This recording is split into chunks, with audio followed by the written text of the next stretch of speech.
Hello, my name is Maribel, and this is the moment my family decided I didn't matter.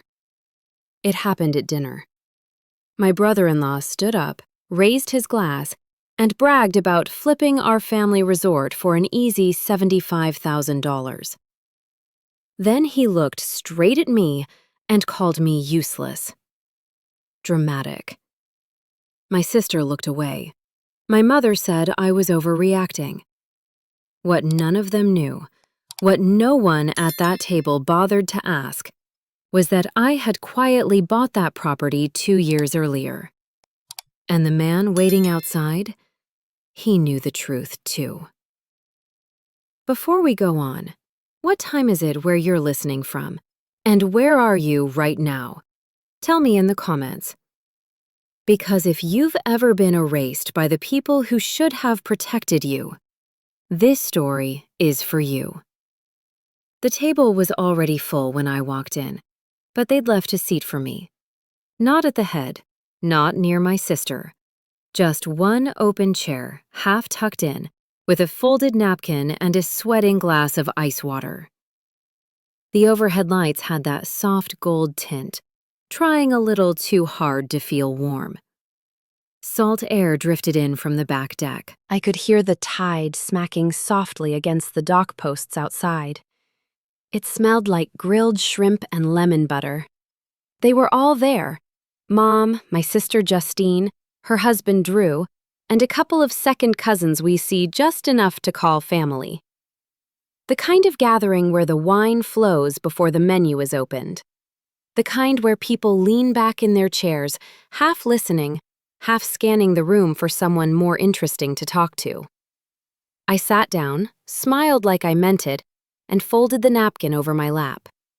Drew was already mid-story, something about a client who overpaid him out of gratitude, and he barely paused to acknowledge me. Justine gave me a quick glance, a smile that didn't reach her eyes, and then turned her attention back to her water glass. Mom was busy smoothing the tablecloth like it had personally offended her. I listened. That's all I did. Watched who interrupted who nodded, who didn't. It told me everything. No one asked me what I was up to. No one asked how I'd been.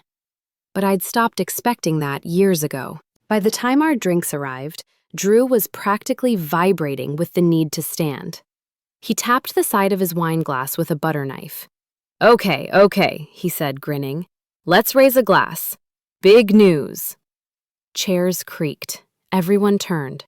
He stood like he was on stage, elbows out, chin up, confidence oozing from every word. As of this morning, he said, I officially sold the resort property. There was a beat, just long enough for them to realize what he meant.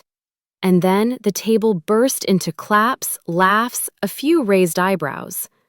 75 grand in profit. Easy. Just sitting there, waiting for someone to flip it. A few wows. One cousin said, Wish I'd known. It's a gold mine down there. Justine beamed like she was proud of her man. Mom raised her glass, and I sat there. No reaction expected, none invited. No one turned to me. It was like watching someone retell a memory you lived, but in their version, you never existed. He didn't buy that land. I did. 2 years ago. In cash. But now it was his story. Drew caught my eye, just for a second, and then, with a crooked smirk, he added, Not bad for someone with no real estate experience, huh? Then, without missing a beat, unlike some people in this family, who make drama but never money. The room went quiet for a second. Not shocked, just politely quiet. Justine looked down at her lap. Mom huffed. Oh, Maribel, don't start. It's not about you. I hadn't moved. I hadn't even blinked. The word dramatic hit in a way I wish it didn't. It had history, weight. That wasn't a fresh insult. It was an old bruise he pressed on purpose. I lowered my gaze to the silverware, straightened the fork, took a slow breath through my nose. I didn't respond. Not because I was afraid, not because I didn't have the words, because I'd learned silence was sharper. Let them think I swallowed it. Let them think I was soft. The truth was, I wasn't quiet out of kindness. I was quiet because the moment demanded it. I wanted them to have this. One last dinner. One last false victory. Justine still hadn't looked at me. I picked up my glass. No one clinked. That was the moment. That stupid, half-full glass became something else. They'd all made their choice, and I made mine. Out the corner of my eye, I caught a flash of movement through the front window, headlights reflecting off chrome, a truck idling, a man stepping out. He was early.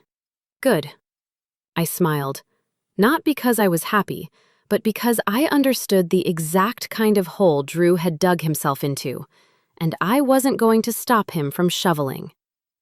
I smiled, set my glass down untouched, and watched him enjoy a story that wasn't his to tell. He sat down, still grinning, swirling the last of his wine like he'd just closed a deal that would make him a legend in the family. I didn't move. I didn't touch my glass. The room began to shift again, slowly, like a snow globe settling. Laughter picked back up, not loud this time, but polite and casual, as if that moment, my moment, hadn't just happened. No one looked at me. A fork clinked against a plate. Someone asked if the hush puppies were house-made. The conversation scattered like marbles on a hardwood floor, quick to roll in every direction but mine. That's the part that still catches me. How fast people move on when the discomfort isn't theirs to carry. I turned slightly, just enough to see Justine. She was right beside me. If she'd lifted her chin even a little, she could have met my eyes. She didn't. Instead, she reached for her napkin and patted at a spot that wasn't there. She picked up her phone, pressed the lock button, set it back down. Her jaw clenched for just a second, but it wasn't anger. It was calculation. She wasn't confused. She was choosing. I'd seen that look before, years ago, when we were teenagers, and she let me take the blame for something she did. Back then, it was a broken window. Now, it was silence. Same shape, different weapon. I used to defend her, always. To my father when she stayed out too late, to our old boss when she cried in the stockroom and left me to cover her shift. I took the hits, thinking I was protecting her. But the truth is, she never asked me to. And when it was my turn, she just looked away. I didn't feel rage, not yet. It was quieter than that, a slow, steady sinking. Like watching a boat you built drift off, carrying everything you thought you'd stored safe inside. I blinked once. Just once. Then I heard my mother's voice. "Oh, Maribel, really, are we going to do this again?" Her tone was light, casual, like we were arguing about where to park the car. She waved one hand in the air, half laughing. "You always take things so personally. Honestly, it's exhausting." There it was, the real slap. Not what Drew had said, not Justine's silence. That. "You're overreacting," she added, louder this time for the whole table to hear. "Let's just enjoy the evening, please?" She didn't say it unkindly. That was the trick. That's why it worked. She delivered it like a hostess smoothing the napkins, clearing the tension off the table with a smile. And the table agreed. I felt it ripple, the way people leaned back, resumed eating, welcomed the return to ease. It hit me all at once. This was the script. This was how it had always gone. Someone hurts me, I react. My reaction becomes the issue, not the lie, not the insult. Me. And I'd bought into it for years. I didn't say anything. I didn't have to. I just sat there and watched the pattern complete itself in real time, like someone tracing a figure 8 in the sand over and over, calling it something new each time. It was almost impressive how fast they turned it around. I glanced down at my hands.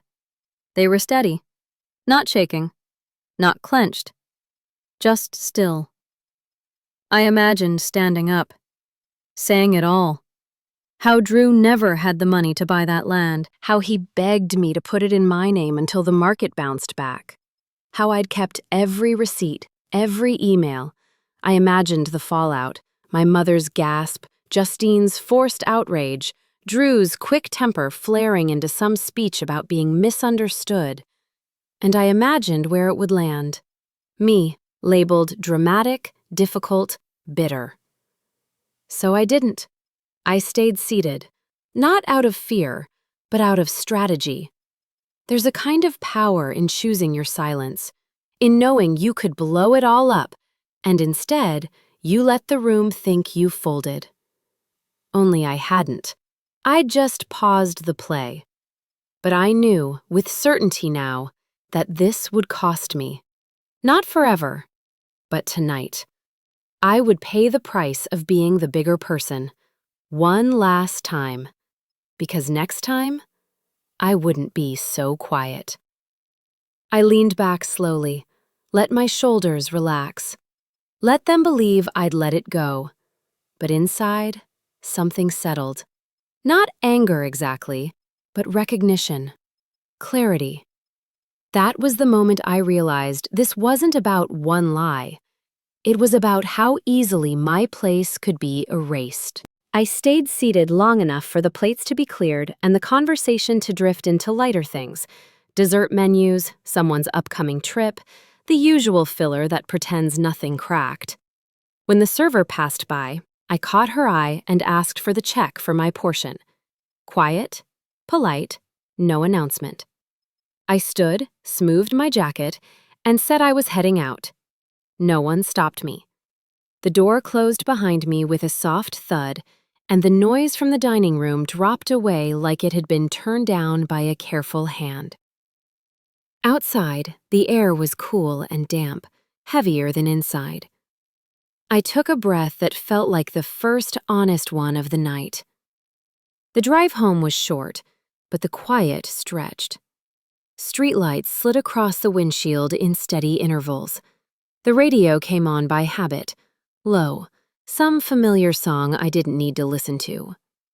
My thoughts finally had room. At a red light, a small amber warning flickered on the dashboard. Nothing urgent, just a reminder. It pulled me backward.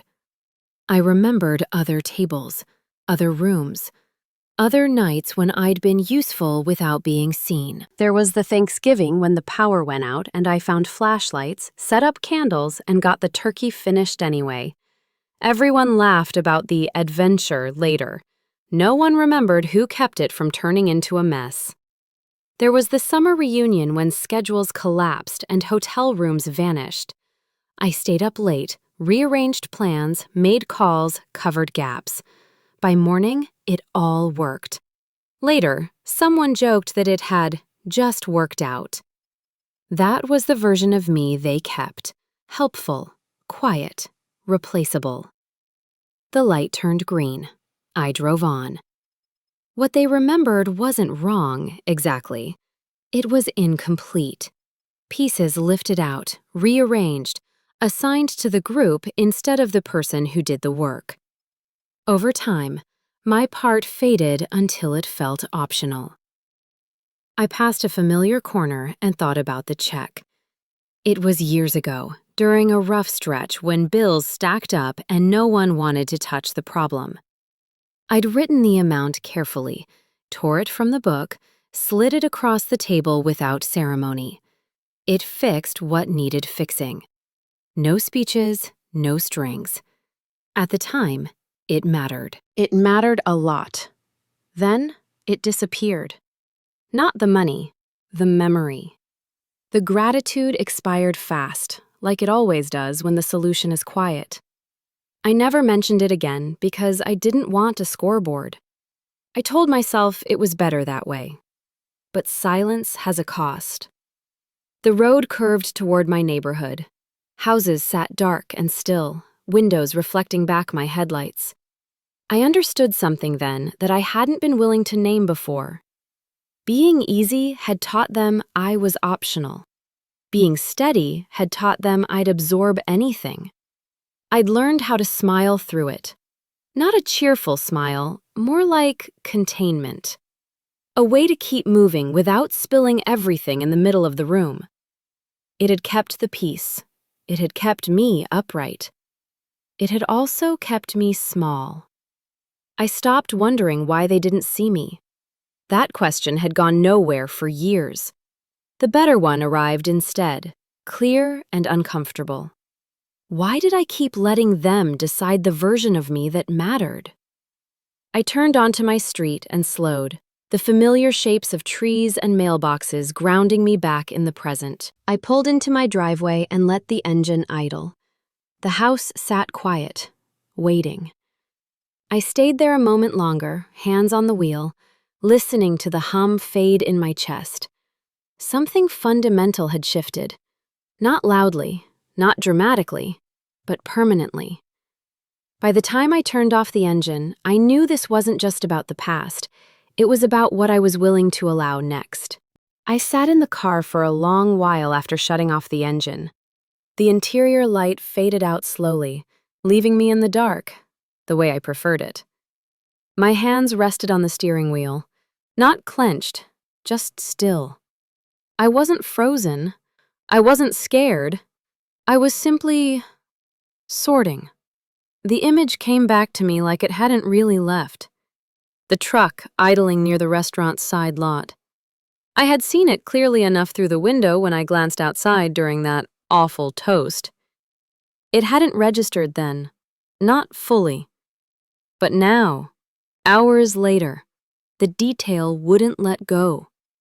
At the time, I told myself it was nothing. Probably someone waiting for takeout. A delivery driver checking directions. A coincidence. But it hadn't felt like a coincidence. By morning, I had mostly convinced myself I was imagining things. Maybe I was being paranoid. Maybe everything lately was coloring my thoughts too dark. I got dressed and stepped outside to grab the morning paper. Yes, I still read the paper. A habit that reminded me of steadier times. That's when I saw the truck again. Same color. Same dent on the front bumper. Parked 2 houses down, facing the wrong direction. Engine off this time.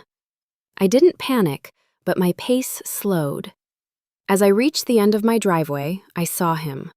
A man got out of the truck, mid-40s maybe, work boots and a soft plaid shirt that had been washed too many times.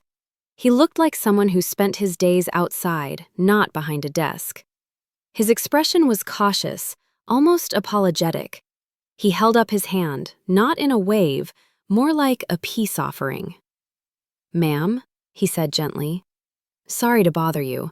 Are you Maribel?" I nodded once, guarded. "I didn't want to startle you," he added. "Name's Craig. I'm just here to confirm something." I didn't respond, just waited. "It's about the resort property up the coast. My team's been lined up for a renovation job. We're supposed to start walkthrough next week.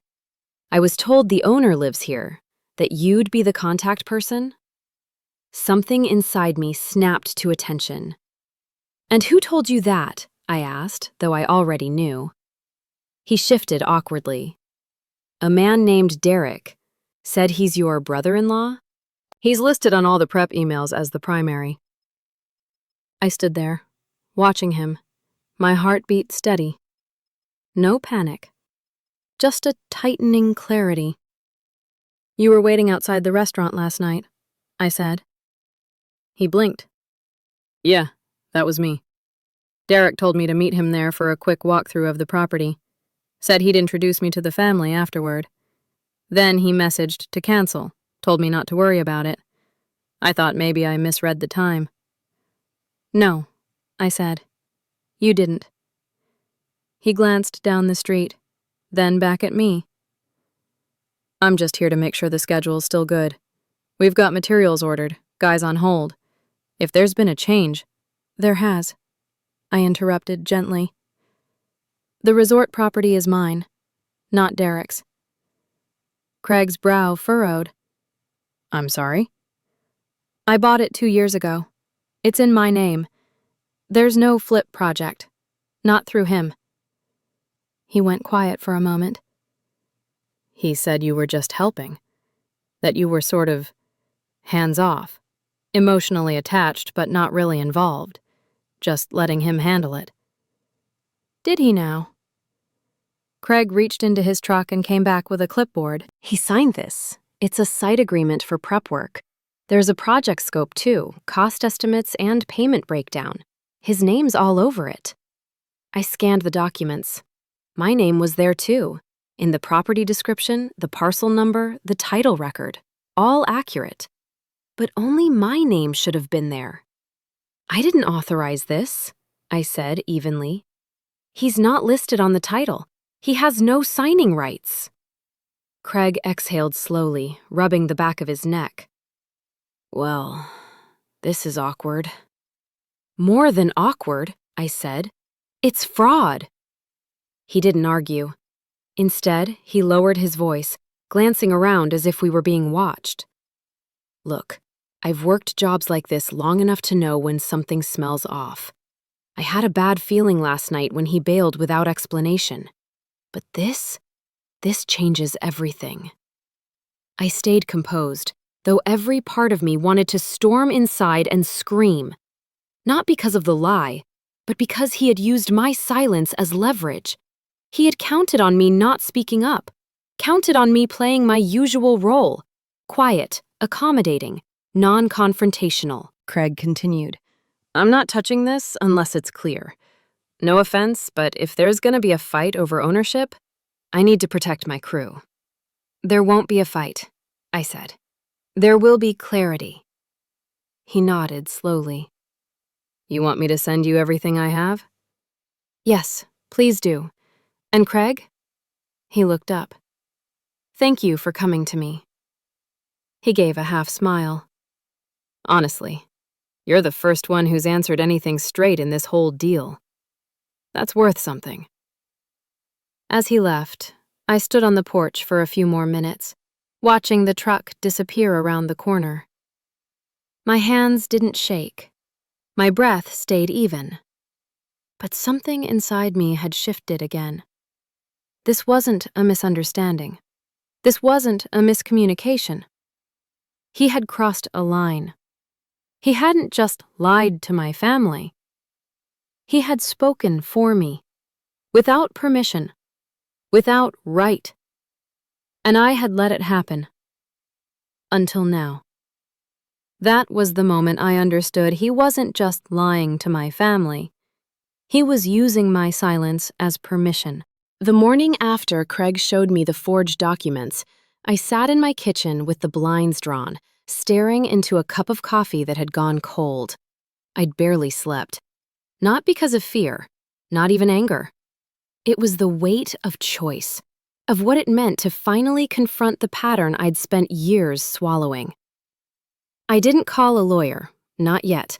Not because I lacked the nerve or because I didn't understand the legal stakes, but because some stubborn part of me still believed there might be one final off-ramp, one chance for this to end before it reached the point of no return. Because no matter how wrong he was, Derek was still family, and so was my sister, and that meant something. Or maybe it used to. 2 days later, I found myself parked outside my sister's house, watching the sprinklers tick across the manicured lawn like nothing had shifted underneath the surface. It was the kind of quiet, curated suburban life she'd always wanted. A place where conflict lived behind walls, not in driveways. She opened the front door before I rang the bell, like she'd been waiting. "Hey," she said, pulling her cardigan tighter. "You didn't say what this was about." I figured it was better in person. She hesitated for a second, then stepped aside. "Coffee?" I shook my head. "I won't stay long." The kitchen smelled like lemons and pine cleaner. Every surface gleamed. I set my folder down on the granite countertop and opened it slowly. "This is from a contractor," I began. "He showed up at my house, said he was hired to renovate the resort, claimed Derek was running the project." She didn't speak, just pressed her lips together and glanced at the folder like it might bite her. I told him the truth, that Derek doesn't own the property, and never has. Still nothing. I pulled out the documents, one by one. Site agreements, budget estimates, digital signatures that weren't mine. Her hand reached out, hovered over a page, then dropped. I knew there was something," she murmured. "He mentioned an investment opportunity, said you were letting him handle things, that you didn't want the stress." My chest went still. "Did you believe that?" "I didn't ask questions," she said softly. "Honestly, I didn't want to. You two have always had a complicated dynamic. I figured if you were okay with it." "But I wasn't," I said. "And he never asked." She leaned back against the counter, arms crossed, but not defensive, more like bracing. "It's not what you think," she added quickly. "I'm sure there's some explanation. He's just trying to help. Maybe he got ahead of himself. You know how excited he gets about deals." I wanted to laugh, but the sound wouldn't come. Instead, I said, "This isn't enthusiasm. It's fraud." That word hung in the air too long. She winced. "Please don't blow this up, Maribel. He didn't mean anything by it." I stared at her. "He used my name, my property, my silence. And you're asking me not to make it a big deal?" "I'm asking you to think before you do something irreversible," she said. "This could ruin our family." "It's already ruined if this is how we operate," I said. She looked away, and just like that, I saw it. The thing I'd tried not to see for years. She hadn't just been confused. She had known enough. Enough to speak up. Enough to stop it. And she didn't. Because comfort was easier than truth. Because keeping peace was more valuable than keeping me. I left without hugging her. Without a goodbye. Just the sound of the folders zipping shut. Back in my car, I pulled over a block away, parked under a tree, and opened the documents again. This time, I studied them like someone building a case. And it didn't take long to see it. There were inconsistencies, dates that didn't align, approval signatures missing timestamps, language cut and pasted from generic templates. It wasn't just messy. It was constructed, intentionally vague, deliberately misleading. I flipped to the last page. That was the moment I stopped hoping he'd fix this himself. Later that afternoon, I called him. Not angry, not dramatic, just clear. "Derek," I said, "we need to talk." He agreed to meet at a park halfway between our houses. Neutral ground. He showed up 20 minutes late, sunglasses on, Starbucks in hand. "Wow," he said when he saw the folder. "You came prepared." "You've been using my name and property without consent," I said flatly. "That ends today." He laughed. Actually, laughed. "Maribel, don't be so intense. It's a flip. A harmless deal. Everyone wins." "I didn't authorize anything." "You didn't stop me either," he said, like that proved something. "Look, I've been handling things because, frankly, you don't." I trusted my family to respect my boundaries, not exploit them. He rolled his eyes. You're overreacting. Again. The word made my stomach twist. I exhaled slowly, resisting the pull to raise my voice. I'm not here to argue, I said. I'm telling you, stop. Now. No more documents, no more contractors, no more pretending you're running anything. He took a sip of his drink. And if I don't? I held his gaze. Then I'll stop pretending I care who gets hurt. That silenced him. I stood, folder in hand. You think I'm bluffing, I said quietly. But that's the mistake. You've always thought I wouldn't follow through. Because you won't, he said. And in that moment, I realized something even worse than his arrogance. He truly believed it. He believed I would keep letting this happen, like I always had, that I'd flinch at conflict, that I'd protect the family name at the cost of my own worth. But not this time. I didn't report him. Not yet. Instead, I went home and began printing every email, every invoice, every message. I took photos, backed up files, created a folder labeled Truth, and saved it in 3 places. If he wanted to keep going, I would let him. Right into the truth. I didn't wait for another apology that wasn't coming. After confronting Derek, something in me shifted. I wasn't trying to stop a problem anymore. I was preparing to contain it. I went into action the way I used to when I managed client crises at the agency, before I left to care for Dad. I knew the drill. Document, organize, verify, repeat. This wasn't about revenge. It was about not letting someone rewrite the facts under my nose, again. For the next 2 days, I turned my home office into a war room. Not in a dramatic sense, just methodical. I printed every email he'd sent from addresses tied to my property, cross-checked them with the original deed, pulled bank statements, saved screenshots, and clipped voicemail transcriptions. I even downloaded metadata from the PDFs Craig had shown me. The margins didn't lie. By Thursday morning, I was ready to meet Craig again.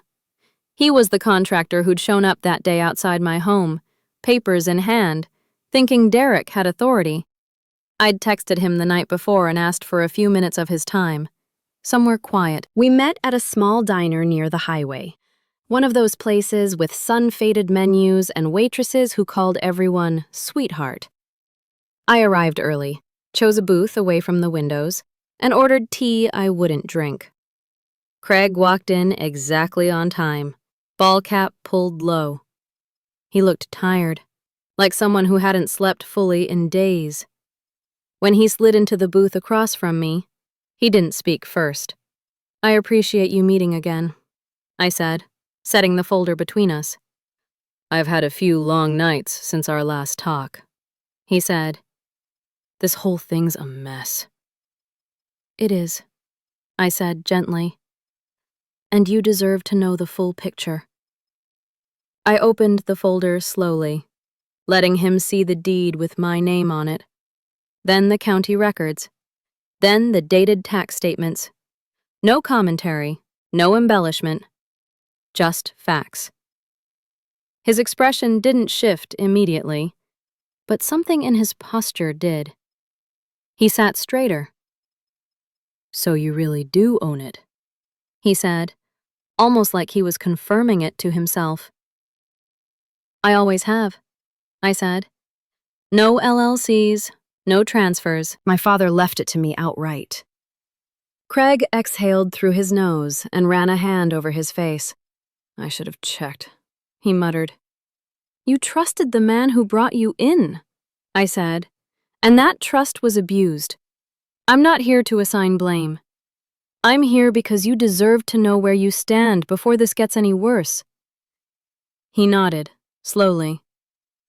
Derek told me you were just the name on paper, Said you didn't want to deal with the stress, and he had full discretion to act. He's been signing off on stuff for weeks now. Did he ever provide proof? Craig looked embarrassed. He said the papers were with his lawyer, that the transfer was in process.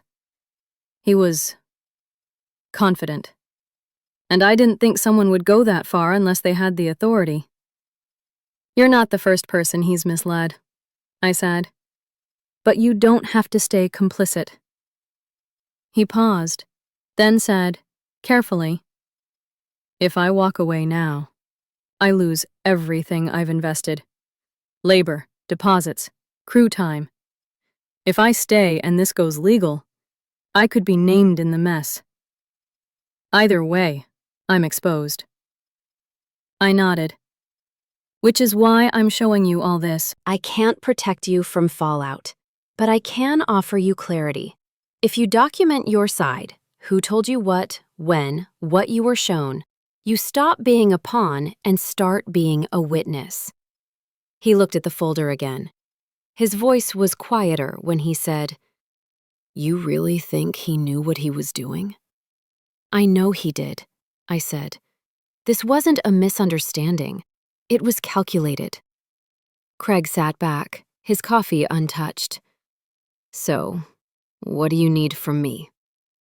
Only the truth, I said. Written down, dated. If this escalates, you may need to hand it to an attorney. But right now, you're just protecting yourself. He nodded again, this time with more resolve. All right, I'll do it. I thanked him and left the folder with the deed copy for his records. We parted outside in the soft glow of early evening, like two people who'd just shaken hands on something sacred. Back home, I sat at my desk and stared at the files I'd been building. Not just the ones proving what Derek had done, but the deeper truth I'd avoided naming until now. I owned it. All of it. The property, the decisions, the responsibility, and maybe, more than anything, the power to say what would and would not happen with it. I don't know why it took me so long to say it out loud, even to myself. Maybe because for so long I let everyone speak over me. Let my silence be interpreted as permission. Let family dynamics define who I was, even when they didn't reflect what I'd earned. But now I had proof, not just of ownership, but of who I'd become. I knew Derek wouldn't take this quietly. He'd push back, twist the story, maybe even drag my sister in deeper.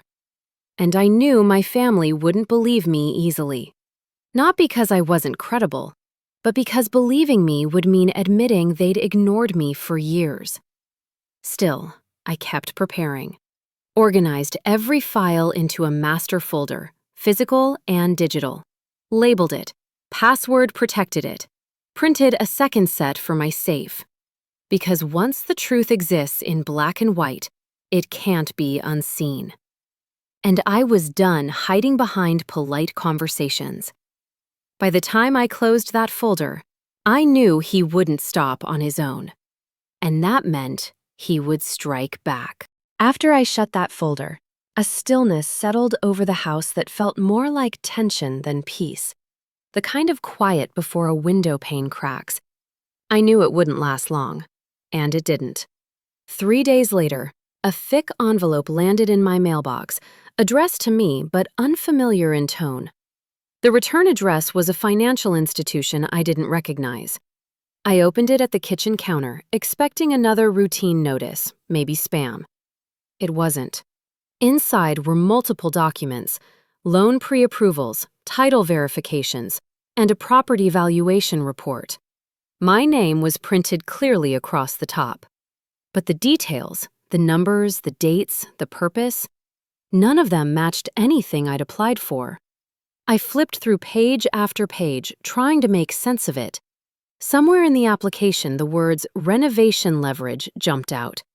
I paused, rereading it.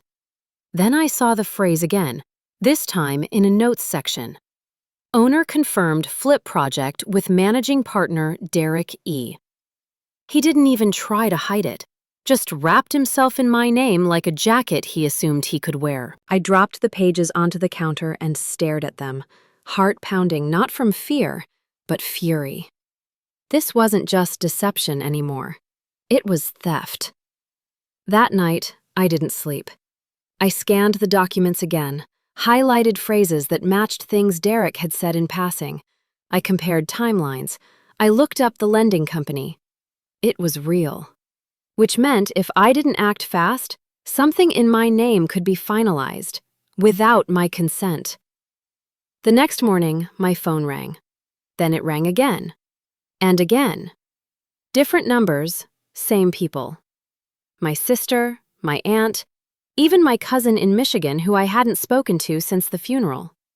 It became clear within the first minute of each call that I wasn't supposed to talk. I was supposed to listen. Or, more precisely, submit. You know how you get when things feel out of control, Mari. He's trying to help the family. You always think it's an attack. This is classic you, always assuming the worst. I stayed silent long enough to notice something chilling.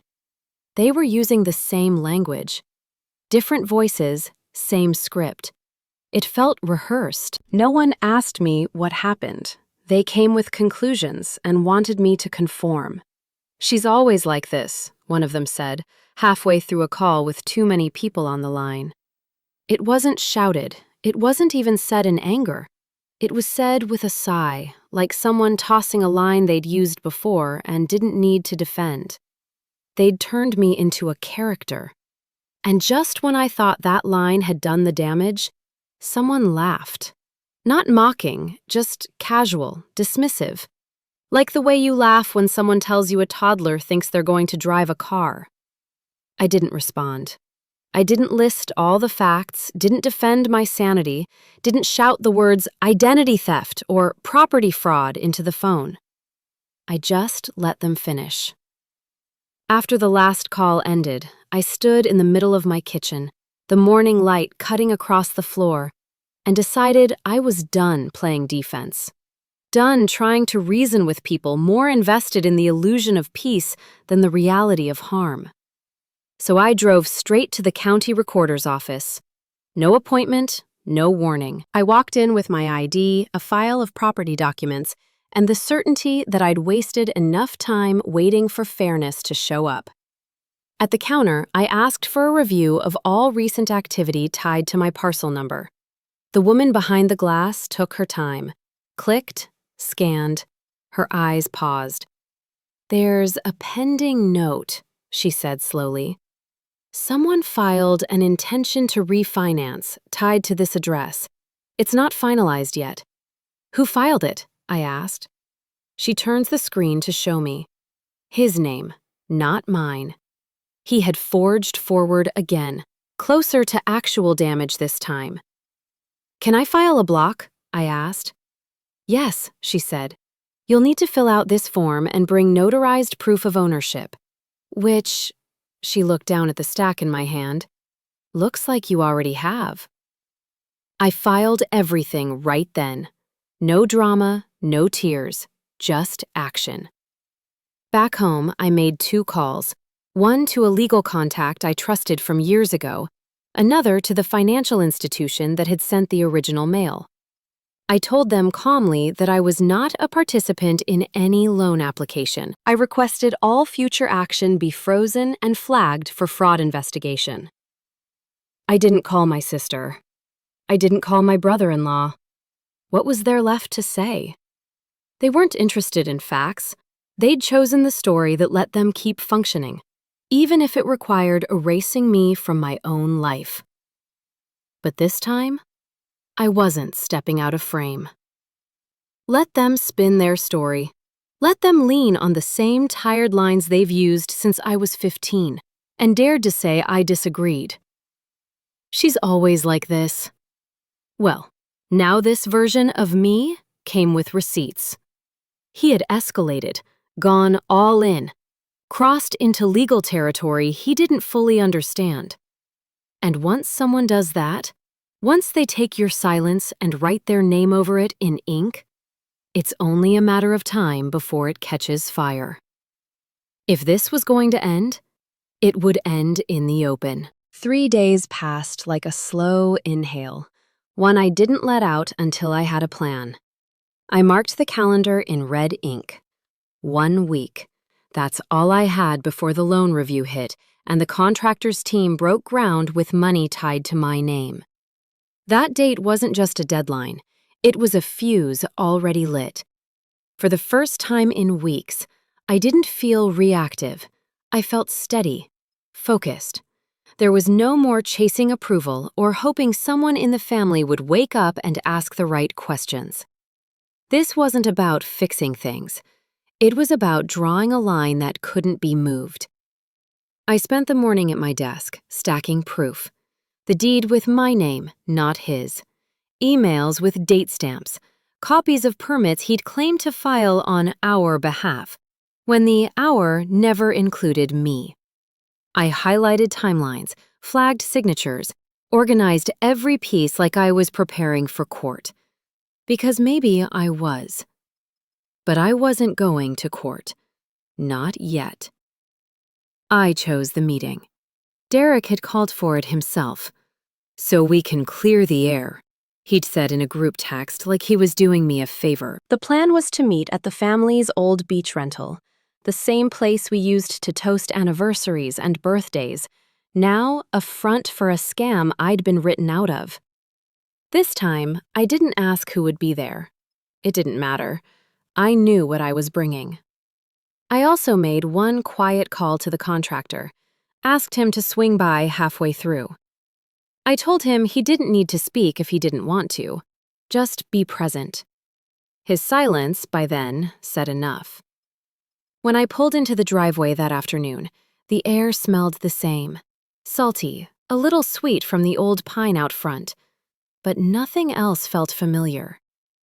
I stepped into the room and the temperature dropped, not physically, just in the way people looked up and then looked away. My sister offered a tight smile. My mother stood near the window pretending to fuss with the blinds. Derek sat in the middle of the couch like a host, like this was his show and we were all lucky to be cast in it. We didn't even get through greetings before he took control. "I think we all know why we're here," he said, smoothing his shirt like he was about to deliver good news. "There's been some confusion. Emotions are high. But what matters is the family stays intact." I stayed quiet. Let him walk right into it.